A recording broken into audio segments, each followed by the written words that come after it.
Եկամուտները պետք է հայտարարագրել, բայց ինչու՞։ Սա թվայնացման գործընթաց է, որը գերիշխանություն է տալիս ոչ թե ձեզ, այլ բանկերին եւ գլխավորապես պետությանը։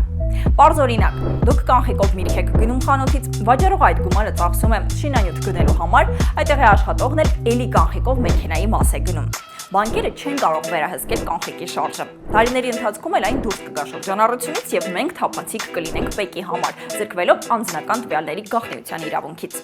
Համակարգը կօգնի նաեւ հեշտ կառավարել մարդկանց։ Մասնակցել եք բողոքի ակցիայի, վատ մեկնաբանություն եք գրել, չեք պատվաստվել կամ ուշացրել եք վարկի վճարումը, ուրեմն կարգելափակվի ձեր հաշիվը։ Չինաստանում 2015 թվականից տարվում է սոցիալական վարկանիշի կիրառման փորձեր, այսինքն ըստ լավ կամ վատ վարքագծի մարդիկ ստանում են գնահատական։ Ցածր վարկանիշի դեպքում զրկվում են լավ դպրոց, համալսարան գնալու, ճամփորդելու կամ սոցիալական աջակցության հնարավորությունից։ Իսկ դուք կողմ եք հայտարարագրմանը։